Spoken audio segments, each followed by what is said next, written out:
La palabra de Dios es tan importante en la vida del cristiano como lo es el alimento diario para nuestro cuerpo. Estudia con nosotros el capítulo del día en Reavivados por su palabra.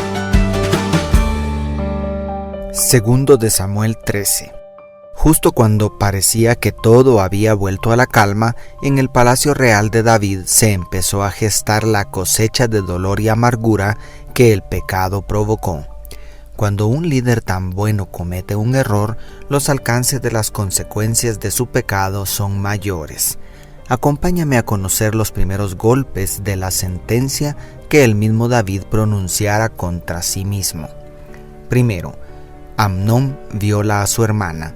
Después de semejante caída del rey David, su primogénito acaricia deseos carnales para con su media hermana Tamar. El verbo hebreo que se traduce como se enamoró implica más un deseo carnal que amor del bueno. Además, el verso 2 dice: y estaba Amnón angustiado hasta enfermarse por Tamar su hermana, pues por ser ella virgen le parecía a Amnón imposible hacerle cosa alguna. ¿Tal cosa puede llamarse amor? Alentado por el perverso Jonadab, Amnón se finge enfermo para solicitar una vianda de su hermana y al tenerla en su casa abusa violentamente de ella. Pero el placer carnal no satisface la ansiedad del alma. Luego la aborreció Amnón con tan grande aborrecimiento que el odio con que la aborreció fue mayor que el amor con que la había amado, y le dijo a Amnón: levántate y vete, declara el verso 15. Así el pecado del primogénito del rey se agrava al extremo. Según la ley de Moisés, un crimen de esta magnitud era digno de la pena máxima. Pero, ¿cómo podía David reprender el pecado de un hijo cuando él había cometido un error más grave? De manera que el delito de Amnón quedó impune y eso traería más problemas. Cuando se retiene la disciplina, por la razón que sea, únicamente hacemos más grande la avalancha de consecuencias. Segundo, Absalón asesina a su hermano.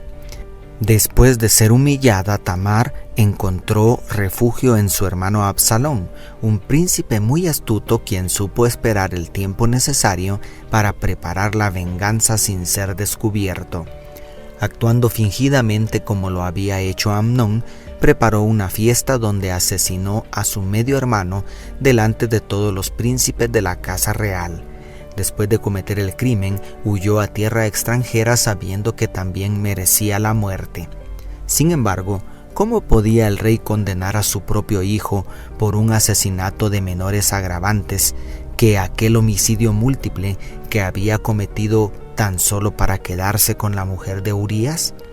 ¿Cómo ejercer la autoridad cuando perdimos todo respeto por nuestras faltas? El pecado nos debilita y la culpa no nos permite a veces hacer lo que manda la ley de Dios. Sin embargo, inevitablemente el salario del pecado es la muerte. Amnón recibió su merecido y más adelante veremos el trágico final de Absalón.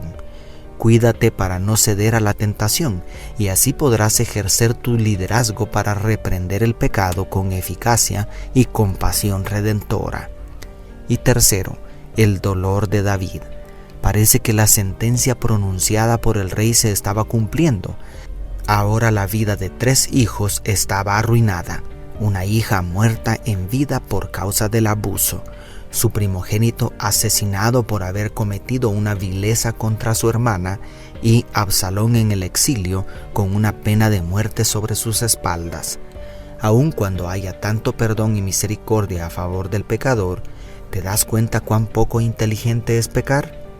Dios te bendiga. Tu pastor y amigo, Selvin Sosa.